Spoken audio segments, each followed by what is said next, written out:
കട്ടായി പോയ വലിയ ഗീത കിടപ്പിലുണ്ട്. അതെവിടെ നിങ്ങൾ കണ്ടുപിടിച്ചിട്ടുണ്ടെങ്കിൽ അതിന്റെ 11-ാം അധ്യായം വിശ്വരൂപ ദർശനത്തിൽ ഭഗവാൻ കാണിച്ചു കൊടുക്കുന്നത് അദ്ദേഹം കണ്ടുകൊള്ളുക, ഭീഷ്മരും ദ്രോണരും പാണ്ഡവരും കൗരവരും എല്ലാവരും എന്നിലേക്ക് പ്രവേശിക്കാൻ പോകാണ്. അപ്പൊ നമ്മളെല്ലാം ആത്മാക്കളും തിരിച്ചു പോകേണ്ടി വരും. ഈ കാണപ്പെടുന്ന ശരീരങ്ങളെല്ലാം ഈ മണ്ണിലേക്ക് പോകും. ആ കൂട്ടക്കുറിച്ച് നോക്കിയാൽ ആര് കാരണം വ്യാസമഹർഷി പറയുന്നത് ആദിധീരനായ അതിശക്തനായ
പാർ ബ്രഹ്മ പരമേശ്വരൻ.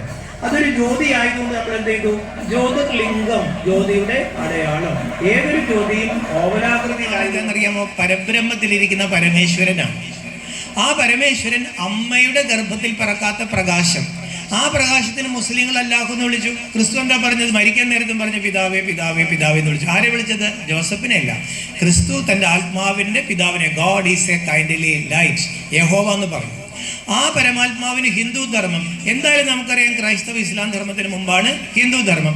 ഹിന്ദു ധർമ്മം ആ അമ്മയുടെ ഗർഭത്തിൽ പറക്കാത്ത പ്രകാശത്തിന് കൊടുത്ത പേരാണ് ശിവൻ. എന്നോട് ഒന്ന് പറഞ്ഞേ, ശിവൻ ഒന്ന് പറഞ്ഞേ. ഞാൻ ഇവിടെ നിന്ന് കേൾക്കുന്നില്ല, ഒന്ന് ഒച്ചത്തിൽ പറഞ്ഞ്. ശിവൻ. ശിവൻ എന്ന് പറഞ്ഞാൽ വാക്കിന് അർത്ഥം എന്താണ്?